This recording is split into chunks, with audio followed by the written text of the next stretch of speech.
This is Optimal Living Daily, episode 1409, The Joy of Giving, by Allison Carmen of AllisonCarmen.com. And I'm your narrator, Justin Malik, reading you blogs every single day of the year to help you live a more meaningful life. I cover personal development or self-help, minimalism, productivity, and more. Our other 4 shows cover finance, health, relationships, and business, so you can check those out too. Just search for Optimal Living Daily wherever you're hearing this. And with that, let's get right to the post as we optimize your life.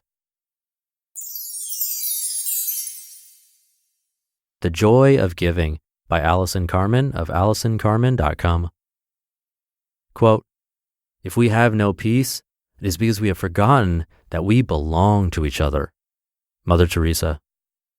A few years ago, I found $300 on the street. I knew someone must have dropped it, but I had no way of finding him or her.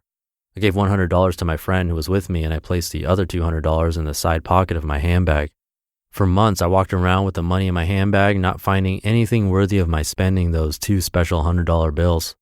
After a few months of holding the money, I was walking by a deli, and a homeless man asked me for money.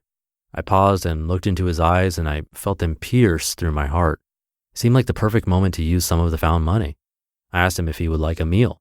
He replied he'd like coffee with whole milk and 1 sugar, and a turkey sandwich on Club with mayonnaise, lettuce, and tomato, and American cheese with the bread slightly toasted. I was definitely startled by his detailed order, but I went immediately into the deli to buy his meal.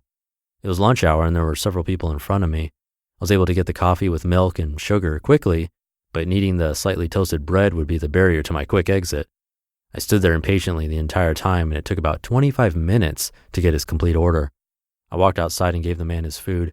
He barely looked at me and muttered thank you, and I walked away.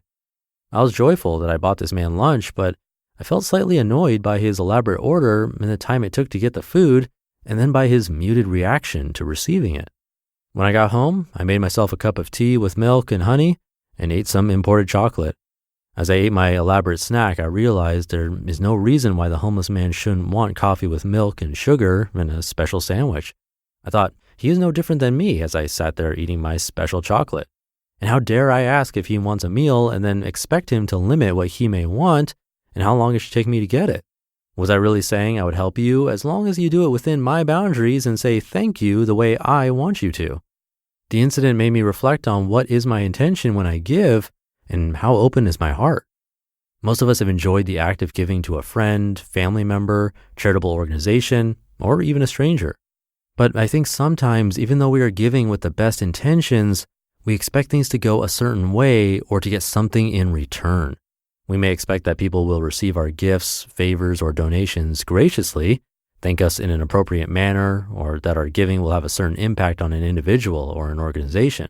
We also have an expectation about the time and effort it will take to give to someone else. While there's nothing wrong with having expectations, it really can limit our joy of giving and the ultimate experience for everyone involved. Our expectations often taint the act of giving because we can never know how things will be received or how a situation will turn out. It often can lead to anger or disappointment if the person we helped doesn't return the kindness or appreciate the gift the way we want them to. This also may lead to us giving less to a particular person or organization, not because of their need is less, but because of how we felt when our expectations didn't pan out. But when we can release our expectations and help another person with the pure intention of just giving, it can be one of the most thrilling aspects of our lives, even when we hear or see no reaction or get nothing in return.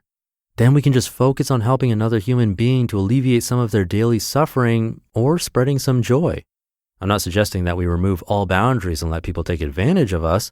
I'm merely stating that most of us can probably give a little more to the people in our lives without thinking what we want or expect in return.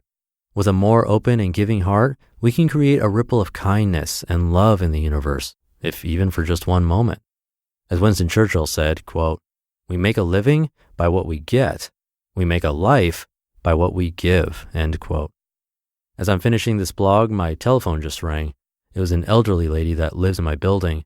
She's in a rehabilitation center because of a fall a few weeks ago, and she asked if I can pick her up from the center at the end of this week. All I can think of this moment is how lucky I am to be able to help her in her time of need. Maybe I am the one receiving the gift. Just maybe. You just listened to the post titled The Joy of Giving by Allison Carmen of AllisonCarmen.com. And come by Allison's site. She has a ton of great articles. This was such a good one. It means a lot when you show the authors here support by checking them out online and following them on social media, so please do that. Again, just find her at AllisonCarmen.com. That'll do it for today. Have a great day, great weekend if you're listening in real time, and I'll see you tomorrow as usual, where your optimal life awaits.